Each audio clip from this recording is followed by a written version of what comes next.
ಒಂದು ವೇಳೆ ನೀವು ಸೋಷಿಯಾಲಜಿಯಲ್ಲಿ 70 ಮಾರ್ಕ್ಸನ್ನು ಟಾರ್ಗೆಟ್ ಮಾಡ್ತಿದ್ರೆ ಒಂದಿಷ್ಟು ಸೀಕ್ರೆಟ್ ನಿಮಗೆ ಹೇಳ್ತೇನೆ ನಾನು. ಅದೇನೆಂದರೆ ಕೇವಲ 4 ಪಾಠ ಓದಿದ್ರು ನೀವು 70 ಮಾರ್ಕ್ಸನ್ನು ಆರಾಮ ತೆಗಿತೀರಾ. ಹೌದು ಸ್ನೇಹಿತರೆ, ಕೇವಲ 4 ಇಲ್ಲಿ ತಿಳಿಸಿದ್ದೀನಲ್ವಾ, ಕೇವಲ 4 ಪಾಠ ಓದಿದ್ರು ನೀವು 70 ಮಾರ್ಕ್ಸನ್ನು ಆರಾಮಾಗಿ ತೆಗಿತೀರಾ. ಹೌದು, ಸಿಲೆಬಸ್ ತುಂಬ ದೊಡ್ಡದಿದ್ದರೂ ಪೇಪರ್ ಪ್ಯಾಟರ್ನ್ ತುಂಬ ಸಿಂಪಲ್ ಆಗಿದೆ ಸ್ನೇಹಿತರೆ.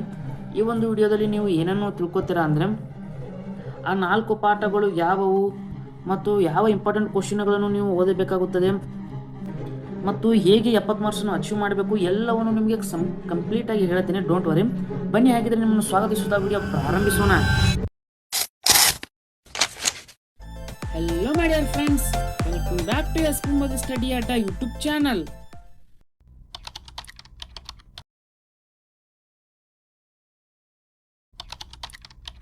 ಸ್ನೇಹಿತರೆ, ಈ ವರ್ಷದ ಬ್ಲೂ ಪ್ರಿಂಟನ್ನು ನೀವು ಗಮನಿಸಿದಾಗ 80ಕ್ಕೆ 70 ಅಂಕಗಳನ್ನು ತೆಗೆದುಕೊಳ್ಳಲು ಅಷ್ಟು ಚಾಪ್ಟರ್ ಅಂದರೆ 8 ಚಾಪ್ಟರನ್ನು ಓದುವ ಅಗತ್ಯ ಇಲ್ಲ ಸ್ನೇಹಿತರೆ.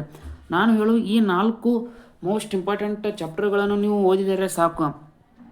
ಆ ಮೋಸ್ಟ್ ಇಂಪಾರ್ಟೆಂಟ್ ಚಾಪ್ಟರ್ಗಳು ಯಾವಪ್ಪ ಅಂದರೆ, ಒಂದಿದು ಸ್ನೇಹಿತರೆ, ಭಾರತೀಯ ಸಮಾಜ ನಿರ್ಮಾಣ ಮತ್ತು ಜನಸಂಖ್ಯಾಶಾಸ್ತ್ರ. ಇದರಲ್ಲಿ 8 ಅಂಕಗಳು ಬರ್ತವೆ ನಿಮಗೆ 20. ಅದರಲ್ಲಿ ನೀವು 20ಕ್ಕೂ 20 ತೆಗೆದುಕೊಳ್ಳುತ್ತೀರಂದ ನೀವು ಟ್ರೈ ಮಾಡಿ. ಆದರೆ 1-2 ಅಂಕಗಳು ಹೋಗೋದು ಸಹಜ.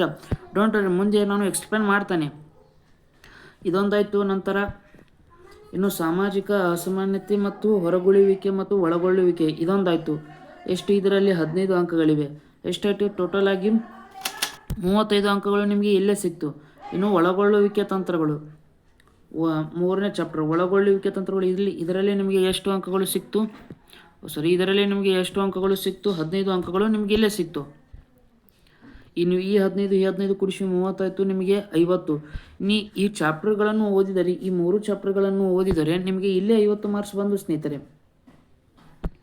ಯಾವುವು? ಈ ಕೇವಲ ಈ 3 ಚಾಪ್ಟರ್ಗಳನ್ನು ಓದಿದರೆ ನಿಮಗೆ ಇನ್ನೂ 50 ಮಾರ್ಕ್ಸ್ ಬಂದು ಇನ್ನೂ 20 ಮಾರ್ಕ್ಸ್ ಯಾವುದಕ್ಕೆ ಓದಬೇಕೆಂದರೆ ಅದೇ 5ನೇ ಚಾಪ್ಟರ್. ಇದು ತುಂಬ ಇಂಪಾರ್ಟೆಂಟ್ ಮತ್ತು ಇದರಲ್ಲಿ ಇಂಪಾರ್ಟೆಂಟ್ ಕ್ವಶನ್ ಆನ್ಸರ್ಗಳನ್ನು ಕೊಡೋದು ಸಹ ತುಂಬ ಸರಳಾಗಿದೆ. ಕೆಲವು ರಿಪೀಟ್ ಆಗ್ತಾ ಇರೋ ಕೆಲವು ಇಂಪಾರ್ಟೆಂಟ್ ಕ್ವಶನ್ ಸಹ ಇದರಲ್ಲಿವೆ. ಇನ್ನು ನೀವು ಕೆರಲ್ಲಿ ನೋಡಿ, ಇಲ್ಲಿ 1 ಮಾರ್ಕ್ಸ್ ಇದೆ ಅಲ್ವಾ. 1ನೇ ಪಾಠದಲ್ಲಿ 1 ಮಾರ್ಕ್ಸ್ 3ರಲ್ಲಿ ಒಂದಾದರೂ ನಿಮಗೆ ಬಂದೇ ಬರುತ್ತದೆ, ಅಲ್ಲ 3 ಕೂಡ ಬರ್ತದೆ. ಅದರಲ್ಲಿ ನೀವು 1ಕ್ಕೆ ಆದರೂ ಉತ್ತರಿಸಬಲ್ಲಬಹುದು. ಅಷ್ಟು ಸರಳ ಆಗಿರ್ತದೆ ಒಂದಾದರೂ ಕ್ವಶನ್. ಇನ್ನು ಹೊಂದಿಸಿ ಬರೀರಿ ಅಂತ ಕೇಳ್ತಾರೆ, ಅದೇನು ನೀವು ಬರೀತೀರಲ್ವಾ, ಹೊಂದಿಸಿ ಬರೀರಿ, ಹಾಗೆ ಹೀಗಾದರೂ ಮಾಡಿ ಒಟ್ಟು ಬರೀತೀರಿ. ಇನ್ನು ಇಂಪಾರ್ಟೆಂಟ್ ಕ್ವಶನ್ಸ್ ಅದರ ಬಗ್ಗೆ ಮಾತಾಡೋಣ ಬನ್ನಿ.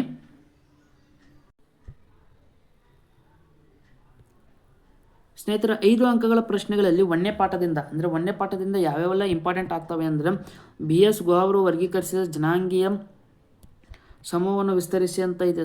ಜನಾಂಗೀಯ ಸಮೂಹಗಳನ್ನು ವಿವರಿಸಿ ಅಂತ ಇದೆ ಅಲ್ವಾ, ಇದನ್ನು ಮಾಡಿ.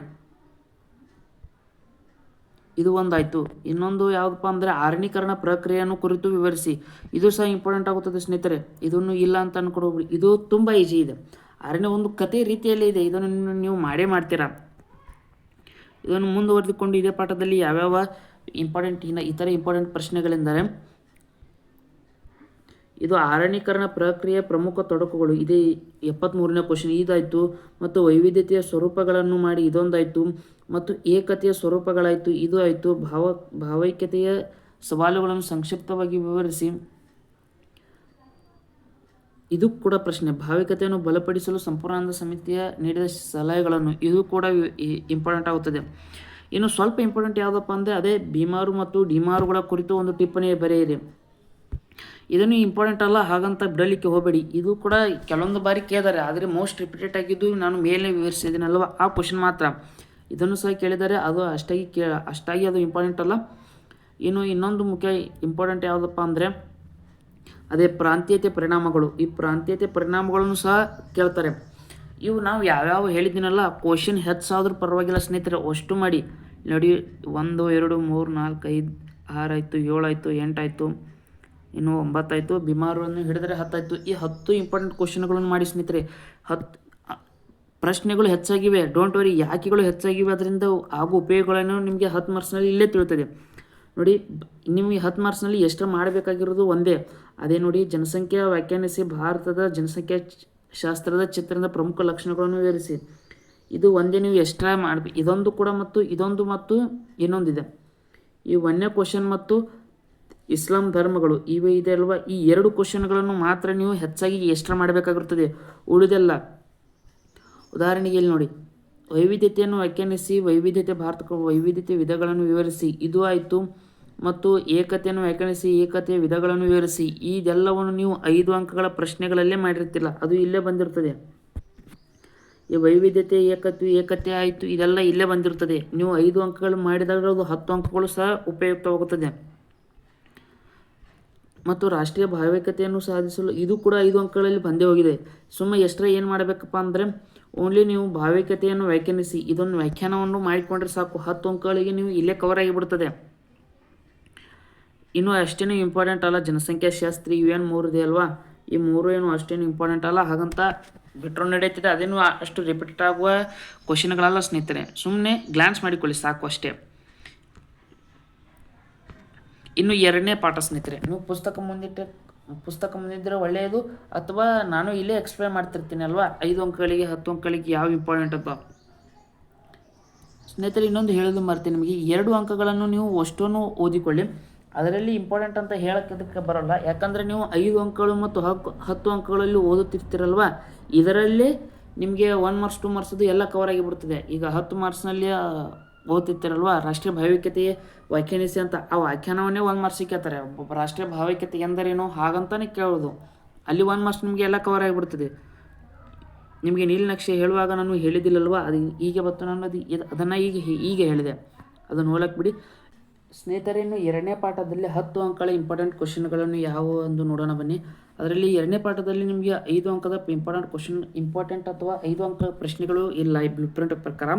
ಅದು ನೀವು ಒಂದು ಬಾರಿ ನಾನು ಓದುವಂತ ಸಜೆಸ್ಟ್ ಮಾಡ್ತೇನೆ, ಏಕೆಂದರೆ ನೀವು ಅವರು 5 ಅಂಕಗಳಿಗೆ ಪ್ರಶ್ನೆಗಳನ್ನು ಕೇಳೋದಿಲ್ಲ ಅಂತ ಆಟೆ ಹೇಳಿದ್ದಾರೆ. 5 ಅಂಕದ ಪ್ರಶ್ನೆಗಳನ್ನು ಕೇಳೋದಿಲ್ಲ ಅಂತಲ್ಲ, ಅಂದರೆ ನಿಮಗೆ ಪಠ್ಯಪುಸ್ತಕದಲ್ಲಿ 5 ಅಂಕಗಳ ಪ್ರಶ್ನೆಗಳಿವೆ ಅಲ್ವಾ, ಇವುಗಳನ್ನು ಅವರು ಕೇಳೋದಿಲ್ಲ ಅಂತ ಏನೂ ಹೇಳಿ ಮೆನ್ಷನ್ ಮಾಡಿಲ್ಲ.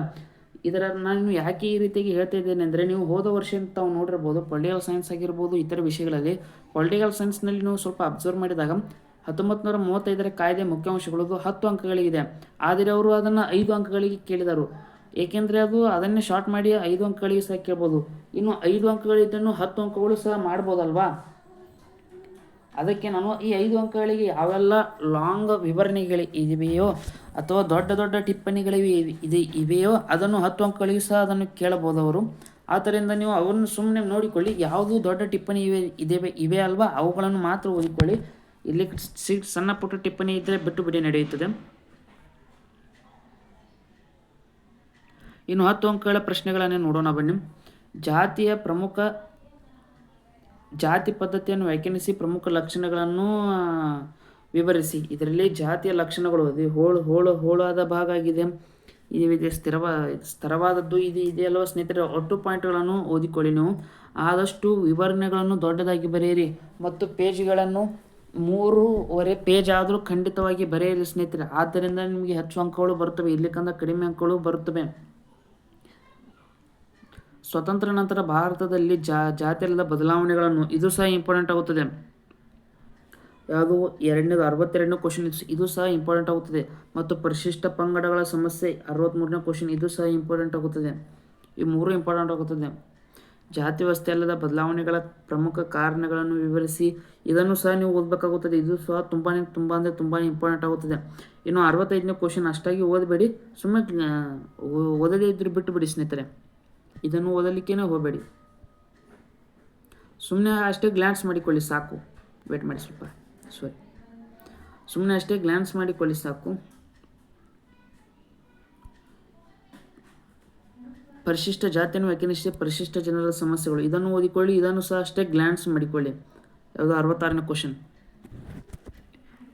ಇನ್ನು ನಿಮಗೆ 2ನೇ ಪಾರ್ಟ್ ಕ್ಲಿಯರ್ ಆಯಿತು ಅಲ್ವಾ. ಇನ್ನು 3ನೇ ಪಾಠಗಳೇ ಬರೋಣ ಬನ್ನಿ.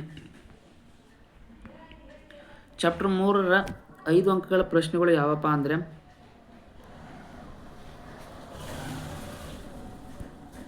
ಇದೇನು ಅಷ್ಟಾಗಿ ಇಂಪಾರ್ಟೆಂಟ್ ಕೇಳೋದಿಲ್ಲ, ಸುಮ್ಮನೆ ಅಷ್ಟೇ ಕತೆ ರೀತಿ ಇದೆ ಅಲ್ವಾ, ಅದನ್ನು ಅಷ್ಟೇ ಓದಿಕೊಳ್ಳಿ ಸಾಕು.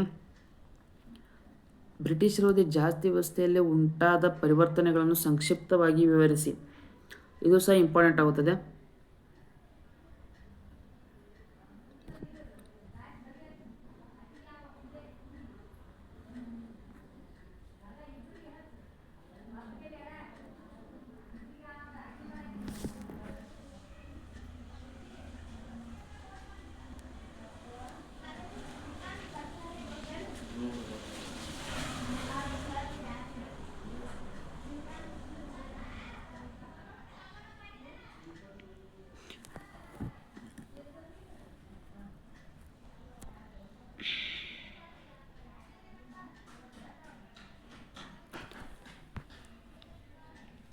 ಸ್ನೇಹಿತರೆ, ಇನ್ನು 3ನೇ ಪಾಠಕ್ಕೆ ಬರೋಣ.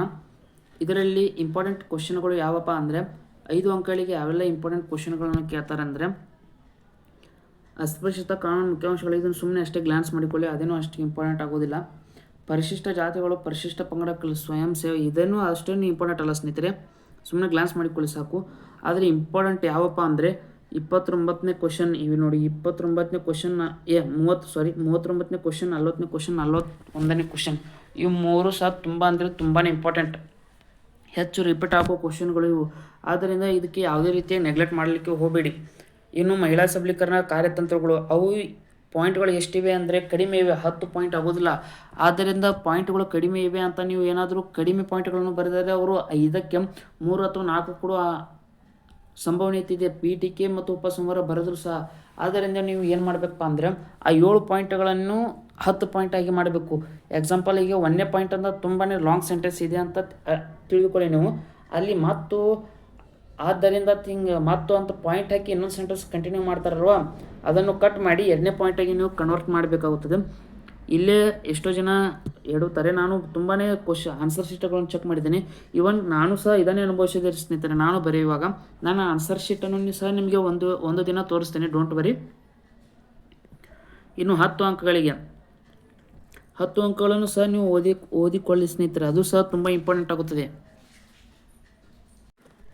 ನಾನು ನಿಮಗೆ 10 ಅಂಕಗಳನ್ನು ಏಕೆ ಓದಿಕೊಳ್ಳಿ ಅಂತ ಹೇಳ್ತಾ ಇದ್ದೇನೆ ಅಂದರೆ, 10 ಅಂಕಗಳಿಗೆ ನಿಮಗೆ ಬ್ಲೂಪ್ರಿಂಟ್ ಪ್ರಕಾರ 10 ಅಂಕಗಳು ಕೇಳೋದಿಲ್ಲ. ಆದರೂ ನಿಮಗೆ ಯಾಕೆ ಓದ್ಕೊಳ್ಳಿ ಅಂತ ಹೇಳ್ತಾ ಇದ್ದೇನೆ ಅಂದರೆ, ಈ 10 ಅಂಕಗಳು ಇವೆ ಅಲ್ವಾ, ಇದನ್ನು 5 ಅಂಕಗಳ ಪ್ರಶ್ನೆಗಳು ಸಹ ಅದನ್ನೇ ಕೇಳ್ಬೋದು. ಇಲ್ಲಿ ನೋಡಿ, ಉದಾಹರಣೆ ನಿಮಗೆ ಎಕ್ಸಾಂಪಲ್ ನೀಡೋದಂದರೆ, ಇನ್ನು ಅಸ್ಪೃಶ್ಯತೆ ನಿವಾರಣೆಯಲ್ಲಿ ಗಾಂಧೀಜಿ ಮತ್ತು ಅಂಬೇಡ್ಕರ್ ಅವರ ಪಾತ್ರವನ್ನು ವಿವರಿಸಿ, ಈ ಕ್ವಶನ್ ಇದೆ ಅಲ್ವಾ. ಅವರು ಯಾವ ರೀತಿಯಾಗಿ ಕೇಳ್ತಾರೆ ಅಂದರೆ, ಅಸ್ಪೃಶ್ಯತೆ ನಿವಾರಣೆಯಲ್ಲಿ ಗಾಂಧೀಜಿಯವರ ಪಾತ್ರವನ್ನು ವಿವರಿಸಿ. ಈ ಗಾಂಧೀಜಿ ಮೇಲೆ ಅಷ್ಟನ್ನೇ ಅವರು ಚೇಂಜ್ ಮಾಡಿ 5 ಅಂಕಗಳು ಸಹ ಇಡ್ಬೋದಲ್ವಾ, ಆ ರೀತಿ ಆಗುತ್ತದೆ. ನೀವು ಆ ರೀತಿಯಾಗಿ ಕೇಳಿದಾಗ ನೀವು 10 ಅಂಕಗಳಿಗೆ ಬಂದಿದ್ದೆ 5 ಅಂಕಗಳಿಗೆ ಯಾಕೆ ಕೊಟ್ಟಿದ್ದಾರೆಂದು ಹಾಗೆ ಮಾಡಬಾರ್ದು. ಆದ್ದರಿಂದ ಮೊದಲೇ ಇದನ್ನೆಲ್ಲವನ್ನು ನೀವು ಓದಿಕೊಂಡು ಹೋಗಬೇಕಾಗುತ್ತದೆ. ಸಂವಿಧಾನಿಕ ಅವಕಾಶಗಳು, ಇದೊಂದು ಮಾಡಿ, ಇದು ಸಹ ಇಂಪಾರ್ಟೆಂಟ್ ಆಗುತ್ತದೆ. ಇವೆಲ್ಲವನ್ನು ಓದಿಕೊಳ್ಳಿ. ನಾನು ಯಾವ್ಯಾವ ಟಿಕ್ ಮಾಡ್ತಾ ಇದ್ದೇನಲ್ವ, ಇವೆಲ್ಲವನ್ನು ಓದಿಕೊಳ್ಳಿ. ಆದರೆ ವಿವರಣೆ ಕಡಿಮೆ ಬರೆಯಿರಿ ಸ್ನೇಹಿತರೆ. 10 ಅಂಕಗಳಿಗೆ ವಿವರಣೆ ಹೆಚ್ಚು ಬರೆಯಬೇಕಾಗುತ್ತದೆ, ಆದರೆ ನೀವು ಕಡಿಮೆ ಬರೆಯಿರಿ ಸಾಕು. ಇವೆಲ್ಲವನ್ನು ಅಷ್ಟೇನೂ ಇಂಪಾರ್ಟೆಂಟ್ ಅಲ್ಲ. ಇದನ್ನು ನೀವು 5 ಮಾರ್ಕ್ಸಿನಲ್ಲಿ ಮಾಡೇ ಇರ್ತೀರಲ್ವ, ಇದು ಸಹ ಇಂಪಾರ್ಟೆಂಟ್ ಆಗುತ್ತದೆ. ಮತ್ತು ಅಭಿವೃದ್ಧಿ ಕಾರ್ಯಕ್ರಮಗಳು, ಇದು ಸಹ ಇಂಪಾರ್ಟೆಂಟ್ ಆಗುತ್ತದೆ. ವಿವರಣೆಯನ್ನು ಕಡಿಮೆ ಬರೆಯಿರಿ, ನಿಮಗೆ ತುಂಬ ಸರಳ ಆಗುತ್ತದೆ. ಇನ್ನು ಸ್ನೇಹಿತರೆ, 5ನೇ ಚಾಪ್ಟರ್ನಲ್ಲಿ ಯಾವೆಲ್ಲ ಇಂಪಾರ್ಟೆಂಟ್ ಕ್ವಶನ್ಗಳು 5 ಮಾರ್ಕ್ಸಿಗೆ ಅಪ್ಪ ಅಂದರೆ, 1ನೇ ಕ್ವಶನ್ ಇದು ಗ್ರಾಮದ ಲಕ್ಷಣಗಳನ್ನು ವಿವರಿಸಿ ಇದೆ ಅಲ್ವಾ, ಇದು ಸಹ ಇಂಪಾರ್ಟೆಂಟ್ ಆಗುತ್ತದೆ. ಇದನ್ನು ಹೆಚ್ಚಾಗಿ ಕೇಳಿದ್ದಾರೆ ಸ್ನೇಹಿತರೆ. ಈ ಗ್ರಾಮದ ಲಕ್ಷಣ ಆಗಿರಬಹುದು, ಗ್ರಾಮೀಣ ಅಧ್ಯಯನದ ಮಹತ್ವ ಆಗಿರ್ಬೋದು.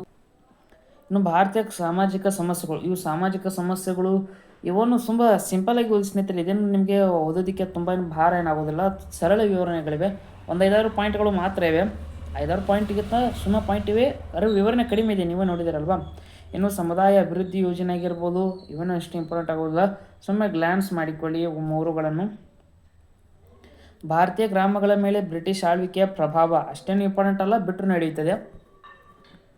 ಇನ್ನು ನಗರ ಸಮಸ್ಯೆಗಳಿಗೆ ಪರಿಹಾರಗಳು, ಇಲ್ಲಿ ಬಂದಿವೆ ನೋಡಿ ಸ್ನೇಹಿತರೆ. ತುಂಬ ಇಂಪಾರ್ಟೆಂಟ್ ಕ್ವಶನ್ಗಳು ಯಾವಪ್ಪ ಅಂದರೆ, ನಗರ ಸಮಸ್ಯೆಗಳಿಗೆ ಪರಿಹಾರ ಆಗಿರ್ಬೋದು. ಅವು 8 ಪಾಯಿಂಟ್ಗಳಿವೆ ಸ್ನೇಹಿತರೆ. ಅದನ್ನು ಹೇಗಾದರೂ ಮಾಡಿ ನೀವು 10 ಪಾಯಿಂಟ್ ಆಗಿ ಮಾಡಬೇಕಾಗುತ್ತದೆ. ಪೀಠಿಕೆ ವಿವರಣೆಯನ್ನು ಹಾಕಿ ಈ 10 ಪಾಯಿಂಟ್ಗಳನ್ನು ಬರೆಯಬೇಕಾಗುತ್ತದೆ. ಅಲ್ಲಿ 10ಕ್ಕಿಂತ ಕಡಿಮೆ ಇವೆ, ಅದನ್ನು ನೀವು ಹೇಗಾದರೂ ಮಾಡಿ 10 ಮಾಡಲೇಬೇಕಾಗುತ್ತದೆ. ಇನ್ನು ವಿಶ್ವ ಬ್ಯಾಂಕಿನ ಪ್ರಕಾರ ಗ್ರಾಮೀಣ ಬಡತನಕ್ಕೆ ಕಾರಣಗಳು, ಇದೇನು 5 ಮಾರ್ಕ್ಸಿಗೆ ಕೇಳೋದಿಲ್ಲ, ಸುಮ್ಮನೆ ಓದಿಕೊಳ್ಳಿ. ಅದೇನೋ ಅಷ್ಟೇನು ವಿವರಣೆ ಏನಿಲ್ಲ, ಓದಿಕೊಳ್ಳುವಷ್ಟು. ಇನ್ನು ಭಾರತೀಯ ಗ್ರಾಮಗಳ ಆರೋಗ್ಯ ಸಮಸ್ಯೆಗಳು, ಇದನ್ನು ಸಹ ಓದಿಕೊಳ್ಳಿ. ಇವು ಎಲ್ಲವನ್ನು ನಾವು ಯಾವೆಲ್ಲ ಸುಮ್ಮನೆ ಗ್ಲಾನ್ಸ್ ಹೇಳ್ತಿದ್ದೇನಲ್ವ, ಇದನ್ನು ಓದಿಕೊಳ್ಳಿ. ನಿಮಗೆ 10 ಮಾರ್ಕ್ಸಿಗಾದರೂ ಯೂಸ್ ಆಗುತ್ತದೆ ಅದು. ಇನ್ನು ಕೃಷಿ ಸಂಬದ್ಧತೆ ವಿವರಿಸುವ ಚಾರ್ಟನ್ನು, ಇದೇನು ಚಾರ್ಟನ್ನು ಪಾರ್ಟ್ ಅಂತ ಏನು ಕೇಳೋದಿಲ್ಲ, ಬಿಟ್ಟು ನಡೆಯುತ್ತದೆ. ಇನ್ನು ಆತ್ಮಹತ್ಯೆ, ಇದನ್ನು ಸುಮ್ಮನೆ ಅಷ್ಟೇ ಓದಿಕೊಳ್ಳಿ. ಇದನ್ನು ಬಿಟ್ಟರೆ ನಡೆಯುತ್ತದೆ ಸ್ನೇಹಿತರೆ, ಬಿಟ್ಟು ನಡೆಯುತ್ತದೆ. ಇನ್ನು 2 ಸಮಿತಿಗಳಾಯಿತು, ಇದನ್ನು ಅಷ್ಟೇನು ಎಲ್ಲ ಕೇಳೋದಿಲ್ಲ. ಸಮಿತಿ, ಇದನ್ನು ಸುಮ್ಮನೆ ಓದಿಕೊಳ್ಳಿ ಅಷ್ಟೇ. ಇವು ಸುಮ್ಮನೆ ಹೆಚ್ಚು ಇಂಪಾರ್ಟೆಂಟ್ ಒತ್ತು ಕೊಟ್ಟು ಓದಬೇಕು ಯಾವುದಪ್ಪ ಅಂದರೆ, ಭೂ ಸುಧಾರಣೆ ಕ್ರಮಗಳಾಗಿರ್ಬೋದು, ಪಂಚಾಯತ್ ವ್ಯಾಖ್ಯಾನಿಸಿ, ಪಂಚಾಯತ್ನ ಕಾರ್ಯಗಳು, ಇದು ಅಂದರೆ ತುಂಬ ಇಂಪಾರ್ಟೆಂಟ್ ಸ್ನೇಹಿತರೆ. ಯಾಕೆಂದರೆ ಪಂಚಾಯತ್ ಕಾರ್ಯಗಳು ಇವೆ ಅಲ್ವಾ, ಅದನ್ನು ಹೇಗಾದರೂ ಮಾಡಿ 10 ಕಾರ್ಯಗಳನ್ನು ನೀವು ಬರೀರಿ. ಯಾವ ಪೀಠಿಕೆ ಉಪಸಂಹಾರದ ಹಾಕಿ. ಇನ್ನು ಸಮಗ್ರ ಗ್ರಾಮೀಣ ಅಭಿವೃದ್ಧಿ ಕಾರ್ಯಕ್ರಮಗಳನ್ನು ಇದನ್ನು ಸಹ ಓದಿಕೊಳ್ಳಿ ಸ್ನೇಹಿತರೆ, ಇಂಪಾರ್ಟೆಂಟ್ ಆಗುತ್ತದೆ ಅದು ಕೂಡ.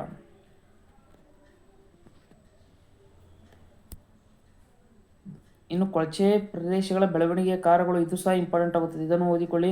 ಮತ್ತು ಕೃಷಿ ನೀತಿಯ ಪಂಚಸೂತ್ರಗಳು ಇದನ್ನು ಓದಿಕೊಳ್ಳಿ. ಇನ್ನು ವಿವರಿಸಿ ಅಂತ ಇದೆ ಅಲ್ವಾ, ಇದೇನು ಅಷ್ಟಾಗಿ ಇಂಪಾರ್ಟೆಂಟ್ ಕೇಳೋದಿಲ್ಲ, ಇದನ್ನು ಬಿಟ್ಟುಬಿಡಿ. ಇಲ್ಲಿ 5 ಅಂಕಗಳಿಗೆ ಹೆಚ್ಚು ಇಂಪಾರ್ಟೆಂಟ್ ಯಾವುದೋ ನಾವೇ ಹೇಳಿದ್ದೀನಲ್ವ ಇದೆ. ಮತ್ತು ನಮಗೆ ಯಾವುದು ಗ್ರಾಮದ ವೇಟ್ ಮಾಡಿ ಸ್ವಲ್ಪ, ಗ್ರಾಮೀಣ ಅಧ್ಯಯನದ ಮತ್ತು ಅದರ ಮಹತ್ವ ಅದನ್ನು ಓದಿಕೊಳ್ಳಿ ಸಾಕಾಗುತ್ತದೆ. ಇನ್ನು 10 ಅಂಕಗಳಿಗೆ ಯಾವೆಲ್ಲ ಇಂಪಾರ್ಟೆಂಟ್ ಅಪ್ಪ ಅಂದರೆ, ಇದು ಕೃಷಿ ಸಂದಿಗ್ಧತೆಯಲ್ಲಿ ಸುಮ್ಮನೆ ಓದಿಕೊಳ್ಳಿ, ಅದೇನು ಇಂಪಾರ್ಟೆಂಟ್ ಅಲ್ಲ. ಗ್ರಾಮ ಅಧ್ಯಯನದ ಮಹತ್ವ ಇದು ತುಂಬ ಇಂಪಾರ್ಟೆಂಟ್ ಸ್ನೇಹಿತರೆ, ಇದನ್ನು ಹೆಚ್ಚಾಗಿ ಕೇಳಿದ್ದಾರೆ ನಿಮಗೆ. ಗ್ರಾಮ ಕೃಷಿ ಮತ್ತು ಆರ್ಥಿಕ ಸಮಸ್ಯೆಗಳು ಇದು ಸಹ ತುಂಬಾ ಇಂಪಾರ್ಟೆಂಟ್. ಯಾವುದು ಇದು ಸಹ 3 ಸ್ಟಾರ್ ಆಗ್ತಿದ್ದೇನಲ್ವ, ಇದು ಸಹ ಇಂಪಾರ್ಟೆಂಟ್ ಆಗುತ್ತದೆ. ಇದೊಂದು ಇಂಪಾರ್ಟೆಂಟ್ ಆಗುತ್ತದೆ. ಒಂದನೇದಾಯಿತು, ಇದೊಂದು ಎರಡನೇದು ಇದು ಇಂಪಾರ್ಟೆಂಟ್ ಆಗುತ್ತದೆ. ಮತ್ತು ಇದನ್ನು ಇಂಪಾರ್ಟೆಂಟ್ ಅಲ್ಲ, ಬಿಟ್ಟುಬಿಡಿ. ಇದು ಸಹ ಇಂಪಾರ್ಟೆಂಟ್ ಅನ್ನಲ್ಲ, ಅದೇನೆಲ್ಲ ಬಿಟ್ಟುಬಿಡಿ. ಆರ್ಥಿಕ ಸುಧಾರಣೆಗಳು, ಅಭಿವೃದ್ಧಿ, ಅಸಮತೆ, ರೈತರ ಆತ್ಮಹತ್ಯೆ, ಪರಸ್ಪರ ಸಂಬಂಧಗಳನ್ನು ಇದು ಸಹ ಅಷ್ಟೇನೂ ಇಂಪಾರ್ಟೆಂಟ್ ಅಲ್ಲ. ಇವು ಚಾಟ್ ಪಾಟ್ ಅಂತ ಏನು ಅಷ್ಟಾಗಿ ಕೇಳೋದಿಲ್ಲ, ಬಿಟ್ಟುಬಿಡಿ. ನಗರೀಕರಣ ಎಂದರು ಐತಿಹಾಸಿಕ ಹಿನ್ನೆಲೆಗಳ ನಗರಗಳ ಬೆಳವಣಿಗೆ, ಇದು ಸುಮ್ಮನೆ ಅಷ್ಟೇ ಗ್ಲಾನ್ಸ್ ಮಾಡಿಕೊಳ್ಳಿ ಸ್ನೇಹಿತರೆ, ಪೂರ್ತಿ ಬಿಟ್ಟಲ್ಲಿ ಬಿಡೋಕ್ಕೆ ಹೋಗಬೇಡಿ. ಇದನ್ನು ಯಾವಾಗ ಕೇಳ್ತಾರೆ ಅಂತ ಹೇಳೋದಕ್ಕೆ ಬರಲ್ಲ, ಕೆಲವೊಂದು ಬಾರಿ ಕೇಳಿದ್ರು ಸರ್ ಕೇಳಿದ್ದಾರೆ. ಇನ್ನು ನಗರ ಸಮಸ್ಯೆಗಳನ್ನು ಇದು ಸಹ ಇಂಪಾರ್ಟೆಂಟ್ ಆಗುತ್ತದೆ. ಯಾವುದು 85ನೇದು ಇದೆಯಲ್ವಾ, ತುಂಬಾ ಇದು ಸಹ 3 ಸ್ಟಾರ್ ಅಂತ ತೆಗೆದು ಹಾಕಿದ್ದೇನಲ್ವಾ, ಇದು ಸಹ ಕೇಳಿದ್ದಾರೆ. ಕೊಳಚೆ ಪ್ರದೇಶದ ಲಕ್ಷಣಗಳು ಇದೇನೇ ಅಷ್ಟಾಗಿ ಕೇಳೋದಿಲ್ಲ ಸ್ನೇಹಿತರೆ. ಕೊಳಚೆ ಪ್ರದೇಶ ಇದೆಯಲ್ವಾ 86ನೇ ಕ್ವಶನ್, ಅಷ್ಟಾಗಿ ಏನು ಕೇಳೋದಿಲ್ಲ. ಮತ್ತು ರೈತರ ಆತ್ಮಹತ್ಯೆ, ಸರ್ಕಾರ ತಡೆಗಳು, ಇತ್ತೀಚೆಗೆ ಕೈಗೊಂಡ ಕ್ರಮಗಳು ಇದನ್ನು ಸಹ ಓದಿಕೊಳ್ಳಿ, ಅಷ್ಟು ಕೇಳೋದಿಲ್ಲ, ಆದರೂ ಸಹ ಇಂಪಾರ್ಟೆಂಟ್ ಆಗುತ್ತದೆ. ಇನ್ನು ಕೊಳಚೆ ಪ್ರದೇಶದ ಲಕ್ಷಣಗಳು ಇದನ್ನು ಸಹ ಓದಿಕೊಳ್ಳಿ, ಸ್ವಲ್ಪ ಇಂಪಾರ್ಟೆಂಟ್ ಕೊಟ್ಟು ಓದಿಕೊಳ್ಳಿ, ಇವೆಲ್ಲ ಆಗುತ್ತವೆ. ಇನ್ನು 1 ಮಾರ್ಕ್ಸ್ ಅಂತ ಸ್ನೇಹಿತರೆ, ಇವೇನು ನೀವು 5 ಮಾರ್ಕ್ಸ್ 10 ಮಾರ್ಕ್ಸ್ ಅಂತ ಇವೆಲ್ಲವನ್ನು ಓದಿದ್ದೀರಲ್ವಾ, ಇದರಲ್ಲಿ ಎಲ್ಲ ಚಾಪ್ಟರ್ಗಳಲ್ಲಿ 5 ಮಾರ್ಕ್ಸ್ 10 ಮಾರ್ಕ್ಸ್ ಇವುಗಳಲ್ಲಿ ನಿಮಗೆ 1 ಮಾರ್ಕ್ಸ್ ಮತ್ತು 2 ಮಾರ್ಕ್ಸ್ಗಳು ಎಲ್ಲ ಕವರ್ ಆಗಿ ಬಿಡುತ್ತವೆ. ಅದರಲ್ಲಿ ಮತ್ತೆ ಸ್ವಲ್ಪ ಹೆಚ್ಚು ಫೋಕಸ್ ಮಾಡಿದರೆ ಕೃತಿಗಳಾಗಿರ್ಬೋದು, ವಾಕ್ಯಗಳಾಗಿರ್ಬೋದು, ಇವುಗಳನ್ನು ಓದಿಕೊಂಡ್ರೆ ನಿಮಗೆ 1 ಮಾರ್ಕ್ಸ್ದು 2 ಮಾರ್ಕ್ಸ್ ಅಲ್ಲಿ ಕವರ್ ಆಗಿ ಬಿಡುತ್ತವೆ. ಇನ್ನು ಸ್ನೇಹಿತರೆ, ನೀವು 5 ಪಾಠಗಳನ್ನು ಮಾಡಿರ್ತೀರಲ್ವ, ಅದರಲ್ಲಿ ಕೆಲವೊಂದು ನಿಮಗೆ ಕವರ್ ಆಗೋದಿಲ್ಲ ಅಥವಾ 1 ಮಾರ್ಕ್ಸ್ದು ಹೋಗಿರ್ತವೆ. ಮತ್ತು 5 ಮಾರ್ಕ್ಸ್ಗಳಲ್ಲಿ 5ಕ್ಕೆ 4 ಹೀಗೆ ಆಗುತ್ತವೆ ಸ್ನೇಹಿತರೆ, ಅದು ಆಗೋದು ಸಹಜ. ಅದಕ್ಕಾಗಿ ನಿಮಗೆ ಒಂದು ಉಪಾಯ ಯಾವುದಪ್ಪ ಅಂದರೆ, ಈ 4ನೇ ಚಾಪ್ಟರ್ ಇದೆಯಲ್ವಾ ಸ್ನೇಹಿತರೆ, 4ನೇ ಚಾಪ್ಟರನ್ನು ನೀವು ಬಿಟ್ಟಿದ್ದೀರಾ. 1ನೇ ಚಾಪ್ಟರ್, 2ನೇ ಚಾಪ್ಟರ್ ಮತ್ತು 3ನೇ ಚಾಪ್ಟರ್, ಅದೇ ರೀತಿಯಾಗಿ 5ನೇ ಚಾಪ್ಟರ್ ಹೋಗಿದ್ದೀರಾ, 4ನೇ ಚಾಪ್ಟರ್ ಬಿಟ್ಟಿದ್ದೀರಾ. ಇದರಲ್ಲಿ ನೀವು 1 ಮಾರ್ಕ್ಸನ್ನು ಮಾಡಿ. 1 ಮಾರ್ಕ್ಸ್ನ ಯಾಕೆ ಮಾಡಿ ಅಂತ ಹೇಳ್ತಾ ಇದ್ದೀನಿ ಅಂದರೆ, 1 ಮಾರ್ಕ್ಸ್ಗಳು ತುಂಬ ಕಡಿಮೆ ಇವೆ ಸ್ನೇಹಿತರೆ, ಕೇವಲ 13 ಮಾತ್ರ ಇವೆ. ಈ 13ಗಳನ್ನು ಮಾಡಿದರೆ ನೀವು ತುಂಬ ಸರಳವಾಗುತ್ತದೆ ನೋಡಿ. ಎಕ್ಸಾಂಪಲ್ ಯಾವುದಂದರೆ, ಕುಟುಂಬ ಎಂದರೇನು, ಇದು ಸಹ ನಿಮಗೆ ಬರೆಯಲಿಕ್ಕೆ ಬರಲ್ವಾ, ಅವಿಭಕ್ತ ಕುಟುಂಬ ಎಂದರೇನು ಅಂತ. ಇದು ತುಂಬ ಇಂಥ ಈಜಿಸ್ ತುಂಬ ಇವೆ. ಸ್ವಲ್ಪ ಇಲ್ಲವೆಂದರೇನು, ತರವಾಡು ಎಂದರೇನು, ಅವು ತುಂಬ ಕರ್ನಾವಣೆಂದರು ಕವರ್ ಆಗಿಬಿಡುತ್ತವೆ. ನೀವು ಒಂದು ವೇಳೆ 5ಕ್ಕೆ 4 ಅಥವಾ ಇತರ ಚಾಪ್ಟರ್ಗಳಲ್ಲಿ ನೀವು 1-2 ಅಂಕಗಳನ್ನು ಕಡಿಮೆ ತೊಗೊಂಡರೂ 4ನೇ ಚಾಪ್ಟರ್ಗಳಲ್ಲಿ ನಿಮಗೆ ಕವರ್ ಆಗಿಬಿಡುತ್ತದೆ. ಕುಟುಂಬ, ಅವಿಭಕ್ತ ಕುಟುಂಬಗಳಿಗೆ ಮತ್ತು 2 ಅಂಕಗಳು ಇವು ಅಷ್ಟುವನ್ನು ಓದಿಕೊಳ್ಳಿ. 80ಕ್ಕೆ 80 ಅಂಕಗಳನ್ನು ಸಹ ನೀವು ತೊಗೊಳ್ಕೊಳ್ಬೋದು, ಕೇವಲ 5 ಪಾಠಗಳನ್ನು ಮಾಡಿಕೊಂಡು. ಅವಿಭಕ್ತ ಕುಟುಂಬವನ್ನು ವ್ಯಾಖ್ಯಾನಿಸಬಹುದು, ಅವಿಭಕ್ತ ಕುಟುಂಬದ ಲಕ್ಷಣಗಳು, ಇವೆಲ್ಲ ತುಂಬ ಸರಳವಿಗೆ, ಓದಿಕೊಳ್ಳಿ, ಒಂದು ಸಲ ಗ್ಲಾನ್ಸ್ ಮಾಡಿಕೊಳ್ಳಿ, ಏನು ಪ್ರಾಬ್ಲಮ್ ಆಗೋದಿಲ್ಲ ನಿಮಗೆ. ಇವೆಲ್ಲ ಬಿಟ್ಟುಬಿಡಿ. ಮತ್ತು 5 ಅಂಕದ ಪ್ರಶ್ನೆಗಳಿಗೆ ಹೋಗಬೇಕಾದ್ರೆ, ಇದು ನಿಮಗೆ ಅನುಕೂಲವಾಗ್ತೈತೆ ಅಂದರೆ ಈ ಪಾಠವನ್ನು ಸಹ ಮಾಡಿಬಿಡಿ. ಏಕೆಂದರೆ 5 ಕೇವಲ 5 ಗುಣಲಕ್ಷಣಗಳು 5 ಪಾಯಿಂಟ್ ಆಯಿತು, ನಿಮಗೆ 3 ಅಥವಾ 4 ಲೈನ್ಗಳ ವಿವರಣೆ ನಿಮಗೆ ತುಂಬ ಸಹಾಯಕವಾಗುತ್ತಲ್ವ ಸ್ನೇಹಿತರೆ. ನಿಮಗೆ ಹೆಚ್ಚು ಅಂಕಗಳನ್ನು ಗಳಿಸೋದು ಬೇಡವಾ? 5 ಪಾಠ ಮಾಡಿಕೊಳ್ಳಿ, ನಿಮಗೆ ಆರಾಮಾಗಿ 80 ಅಂಕಗಳನ್ನು ನೀವು ಗಳಿಸ್ತೀರ. ಅವಿಭಕ್ತ ಕುಟುಂಬದ ಅನುಕೂಲಗಳಾಗಿರ್ಬೋದು, ಅವಿಭಕ್ತ ಕುಟುಂಬದ ಅನಾನುಕೂಲಗಳು, ಇವೆಲ್ಲ ತುಂಬ ಈಜಿ ಆಗಿಬಿಡ್ತವೆ, ಓದಿಕೊಳ್ಳಿ ಸ್ನೇಹಿತರೆ. ಇನ್ನು ಸ್ಕ್ರೀನ್ ಮೇಲೆ ಕಾಣ್ತಾ ಇದೆಯಲ್ವಾ, ಸೆಕೆಂಡ್ PUC ಇಂಗ್ಲೀಷ್ನ ತುಂಬ ಅತ್ಯಂತ ಸರಳವಾದ ಇಂಪಾರ್ಟೆಂಟ್ ಕ್ವಶನ್ ಆನ್ಸರ್ ಆಗಿರ್ಬೋದು ಮತ್ತು ಸಮ್ಮರಿಗಳು ಎಲ್ಲ ಇನ್ಕ್ಲೂಡ್ ಆಗಿವೆ. ಇನ್ನು ನೀವು ಅದನ್ನು ಕ್ಲಿಕ್ ಮಾಡಿ, ನಾನು ನಿಮಗೆ ಅಲ್ಲಿ ಸಿಗ್ತೇನೆ. ಅವು ಯಾಕೆ ಇಂಪಾರ್ಟೆಂಟ್ ಅಂತ ನಿಮಗೆ ಅದನ್ನು ಸಹ ನಿಮಗೆ ಅಲ್ಲಿ ಹೇಳ್ತೇನೆ. ಅಲ್ಲಿವರೆಗೂ ಟೇಕ್ ಕೇರ್, ಗುಡ್ ಬೈ.